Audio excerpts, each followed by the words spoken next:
is how the first quarter of 2011 has been described. No sooner had one disaster ended, another began. From massive floods to devastating earthquakes, growing civil unrest across the planet, a biblical-sized tsunami and a nuclear meltdown. It's no surprise that questions are being asked. Is there a deeper meaning? Are these events linked? And is there more to come? Many say that in 2012, conditions are rife for the perfect storm and more destruction on our planet. So is the end of the world closer than we think? And how much more can we take? The death toll is now at 613. Christchurch has been hit by a devastating earthquake. An unknown number of people are still trapped. It's been nearly 24 hours since a powerful earthquake touched off a huge tsunami that swept across Japan's east coast. Our thoughts and our prayers are with the people of Japan.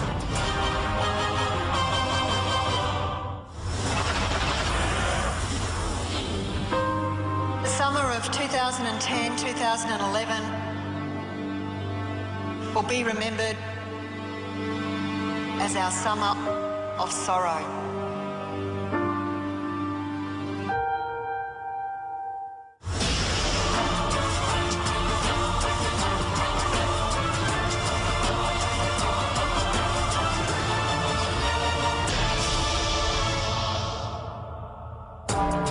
There is no doubt we've all been shocked by the events of the past 100 days. As humans, it's our nature to question. Are these events connected? Is this all just a terrible coincidence? Does science hold the answer? Or is this the beginning of the end, with December 2012 the final date? Tonight, we pose that question to the experts in astrophysics and seismology.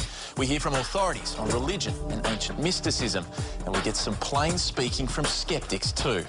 Is this panic for no good reason? Or should we be concerned? You decide. As planet Earth woke to the first day of 2011, residents of Argentina woke to a massive magnitude 7 earthquake.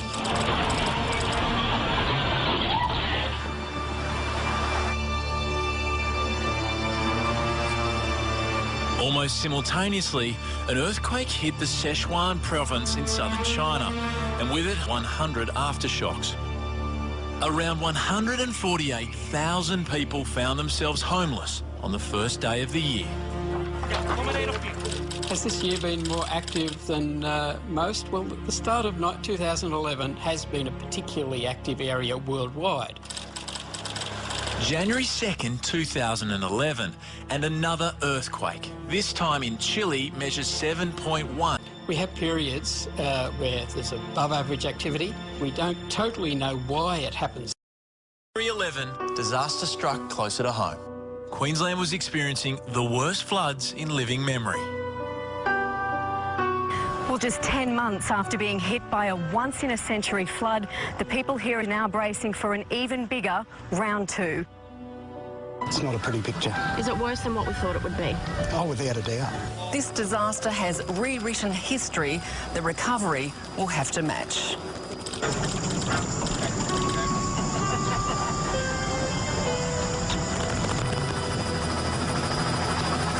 This is a disaster on an unprecedented scale, and it will require an unparalleled rebuilding effort.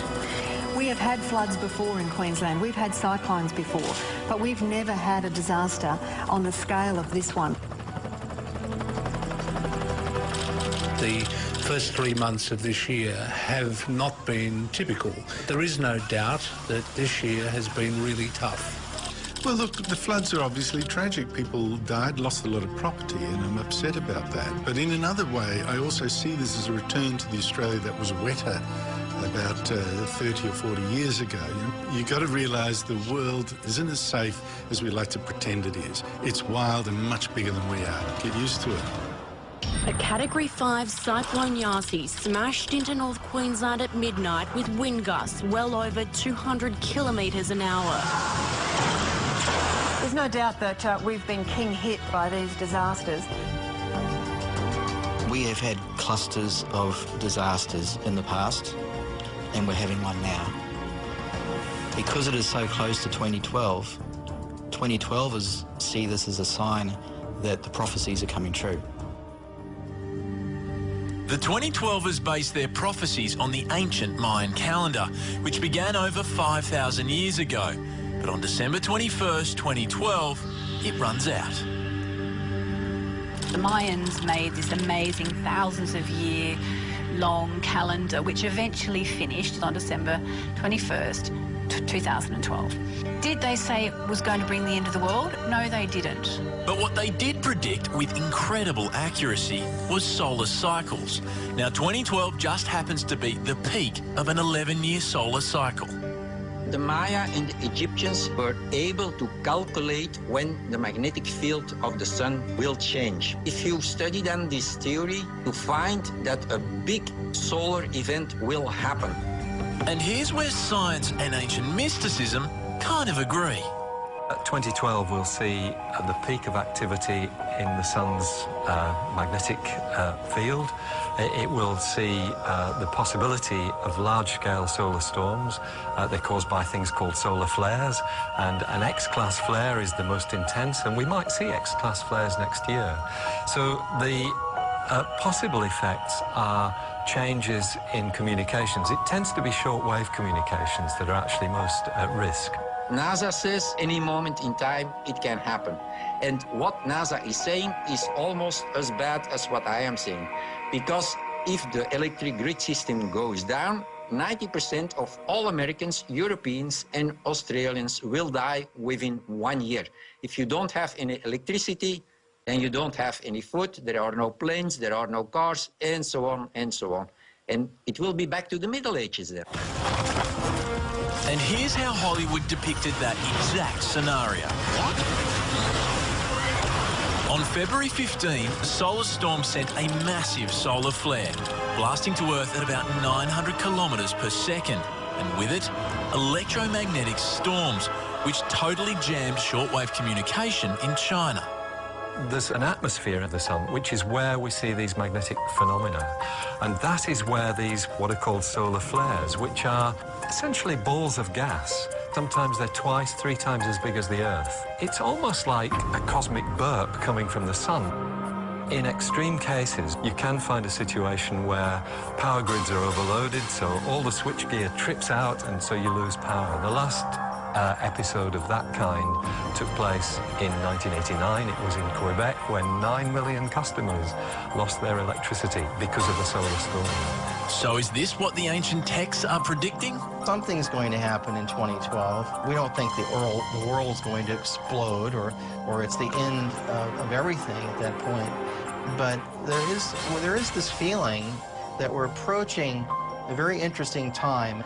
NASA actually had an article saying what we're experiencing now, it would be pretty much like you're on the freeway with a group of Toyota Corollas, all the same, and all of a sudden you are passed by a whole fleet of Lamborghini Diablos.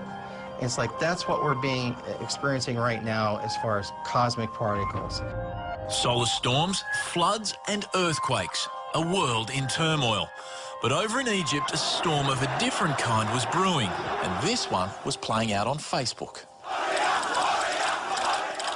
So I think the question in our times is it that there are more disasters happening around the world, or is it that we're able to watch them in real time unfolding on YouTube?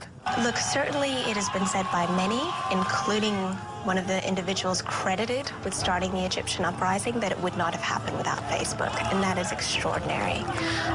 This gentleman was a senior marketing executive at Google. He created a Facebook page in memorial to a young man who had been beaten to death by the Egyptian security forces. There are reportedly 15 million users of Facebook in the Middle East, 5 million in Egypt alone. And the government tried to shut it down, and it didn't work. One of the strategic mistakes of this regime was blocking Facebook. They forced everyone who was just, waiting to read the news on Facebook, they forced them to go to the street to be part of this. So countries where there's normally been heavy government censorship, people are able to put their messages out there on Facebook and on YouTube and on Twitter, inspiring other people to act, organizing themselves, mobilizing crowds. In February of this year, the interest on 2012 websites spiked again, when for the second time in less than 6 months, nature unleashed its fury on Christchurch, New Zealand.